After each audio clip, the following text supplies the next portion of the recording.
பொதுவாக வந்து ஆழகால விஷம் சொல்லக்கூடிய அந்த விஷத்தை வந்து சிவன் எடுத்து அந்த உண்ட நாள் அப்படிங்கிறதா அந்த சிவராத்திரி. கிடா வெட்டுறது, சாமி கும்பிட்றது, குலதெய்வத்தை வழிபாடு பண்ணுறது, இது மாதிரியான சிறப்பான வழிபாடுகளெல்லாம் இந்த சிவராத்திரி காலங்களில் பண்ணுவாங்க. ஒரு கால பூஜையை பார்த்துட்டு தூங்கிடுறது, அப்புறம் இன்னொரு கால பூஜையை பார்த்துட்டு அப்புறம் எந்திரிச்சு வர்றது, அதெல்லாம் இருக்கக்கூடாது. 4 கால பூஜையை பார்க்குறீங்களோ இல்லையோ 3ஆம் கால பூஜையை அவசியம் பார்க்கணும். ஒரு 12 வருஷம் வந்து இந்த வழிபாடை நிறைவு செய்துட்டாங்க அப்படின்னா அடுத்த பிறவியே உங்களுக்கு கிடையாது.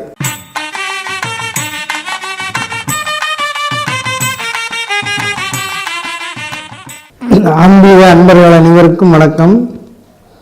இப்போ வந்து நம்ம வரக்கூடிய மாசி சிவராத்திரி பற்றிய விவரங்களை தான் நம்ம இப்போ வந்து இந்த வீடியோ மூலமாக தெரிஞ்சுக்க போகிறோம். பொதுவாக வந்து மாசி சிவராத்திரியை பற்றி நிறையா வீடியோக்கள்லாம் நீங்கள் கேட்டிருப்பீங்க. இந்த சிவராத்திரியினுடைய பெருமைகள் என்ன, அது வந்து என்னுடைய அந்த பூஜை முறைகள், அதனுடைய மகத்துவங்கள் என்ன அப்படிங்கிறத பற்றி நம்ம வந்து முழுமையாக வந்து நம்ம தெரிஞ்சுக்கிட்டு அந்த வழிபாடு பண்ணும்பொழுது ரொம்ப சிறப்பாக இருக்கும். ஒரு சிலர் வந்து என்ன செய்வாங்க, சிவராத்திரி அன்னைக்கு நைட்டு முழிக்கிறப்ப 5 கோயில்களுக்கு மாறி மாறி போவாங்க. அதாவது 5 கோயிலுக்கும் சிவன் ஆலயத்துக்கு குறைஞ்ச ஒரு 5 சிவன் கோயில்களுக்கு போவாங்க. இது வந்து பாத யாத்திரையும் போகிறவங்களும் இருப்பாங்க, சில பேர் வாகனங்களில் ஏறி போகிறவங்களும் இருப்பாங்க. ஆனால் அந்த 4 கால பூஜையை வந்து முழுமையாக அட்டன் பண்ணிடுவாங்க. இந்த சிவராத்திரிங்கிறது என்ன அப்படின்னு சொன்னால் எல்லாருக்கும் தெரிஞ்ச விஷயந்தான். இருந்தாலும் அதில் உள்ள ஒரு முக்கியமான விஷயங்களை பற்றி நம்ம தெரிஞ்சுக்கிறது ரொம்ப நல்லது. பொதுவாக வந்து ஆழகால விஷம் சொல்லக்கூடிய அந்த விஷத்தை வந்து சிவன் எடுத்து அந்த உண்ட நாள் அப்படிங்கிறதா அந்த சிவராத்திரி.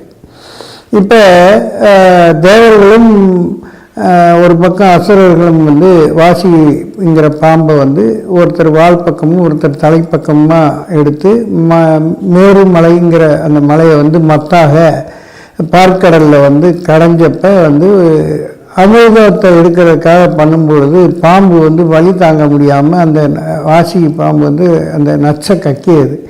அந்த நச்சை கக்கும்பொழுது அமிர்த கலசத்தில் விழுந்துட்டா அந்த எல்லாருமே வந்து அந்த நாகத்தினுடைய அந்த பாதிப்புகள் அடைவாங்களேன்னு சொல்லி என்ன செய்கிறாரு, சிவன் வந்து அந்த ஆழகால விஷத்தை எடுத்து தான் குடிச்சிடறாரு.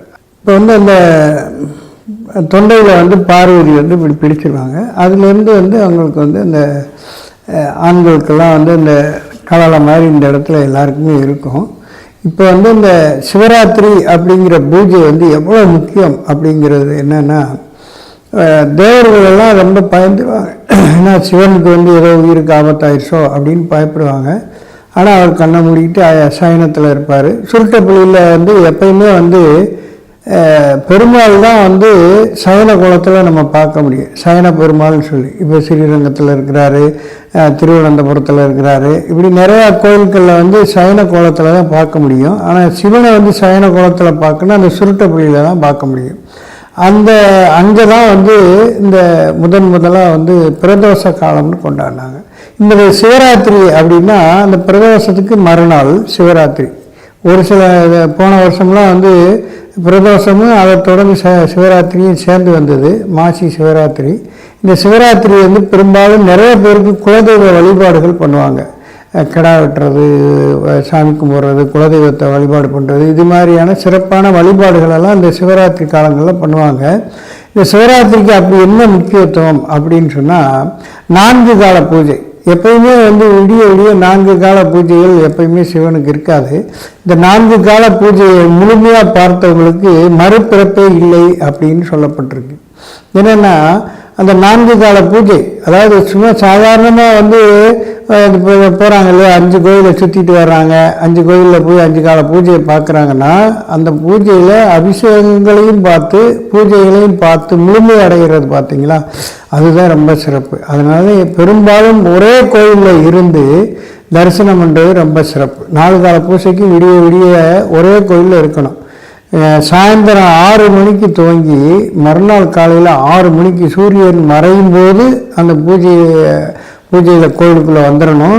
மறுநாள் காலையில் சூரிய உதயத்தை பார்த்து தான் விரதத்தை முடிக்கணும். ஒருவேளை உணவு எடுத்துக்கிறணும் சிவராத்திரி அன்னைக்கு. ஒருவேளை உணவு எடுத்துக்கிட்டு அந்த மிச்சம் இருக்கிற அந்த நாட்களில் 6லேருந்து 9 முதல் கால பூஜை நடக்கும். அந்த முதல் கால பூஜைக்கு அடுத்து 9:30லேருந்து 12:30 வரைக்கும் 2ஆம் கால பூஜை, 2:30 மணிலேருந்து 3:00 வரைக்கும் 3ஆம் கால பூஜை, 3:00லேருந்து 6 மணி வரைக்கும் 4ஆம் கால பூஜை.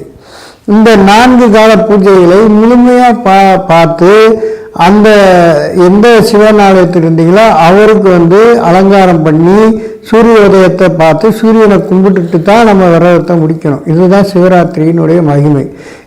ஒரு கால பூஜையை பார்த்துட்டு தூங்கிடுறது, அப்புறம் இன்னொரு கால பூஜையை பார்த்துட்டு அப்புறம் எந்திரிச்சு வர்றது, அதெல்லாம் இருக்கக்கூடாது. முழுக்க முழிச்சிருக்கணும். அதே நேரத்தில் அந்த 3ஆம் கால பூஜை ரொம்ப விசேஷமான பூஜை. இந்த 3ஆம் கால பூஜையில் தான் அவர் தன்னுடைய சக்தியை வெளிப்படுத்தினார். அப்போ அந்த 3ஆம் கால பூஜையை எந்த கோயிலில் இருக்கிறீங்களோ அந்த கோயிலில் 3ஆம் கால பூஜையை நீங்கள் அவசியம் 4 கால பூஜையை பார்க்குறீங்களோ இல்லையோ 3ஆம் கால பூஜையை அவசியம் பார்க்கணும். அது என்னென்னா, ஒரு பக்கம் பிரம்ம முகூர்த்தத்தில் இருந்தாலும் கூட அந்த நேரம் மிகப்பெரிய சக்தி வாய்ந்த சிவராத்திரியில் சக்தியை கொடுக்கக்கூடிய மிகப்பெரிய நேரம் என்ன அப்படின்னா 12:30லேருந்து 3:00க்குள்ளே இருக்க அந்த நேரத்தில் நடக்கக்கூடிய பூஜை தான். எல்லா அபிஷேகங்களும் பண்ணி அலங்காரங்கள் பண்ணி அற்புதமாக பண்ணுவாங்க. ஒவ்வொரு கால பூஜைக்கும் ஒவ்வொரு விதமான நைவேத்தியங்கள், ஒவ்வொரு விதமான அபிஷேகங்கள் பண்ணப்படும். பஞ்சகவியம், அப்புறம் பால் அபிஷேகம், இப்படி மாற்றி மாற்றி ஒரு 4 கால பூஜைக்கு 4 விதமான கரும்பு சாறு கடைசியாக பூஜையை முடிக்கிறது.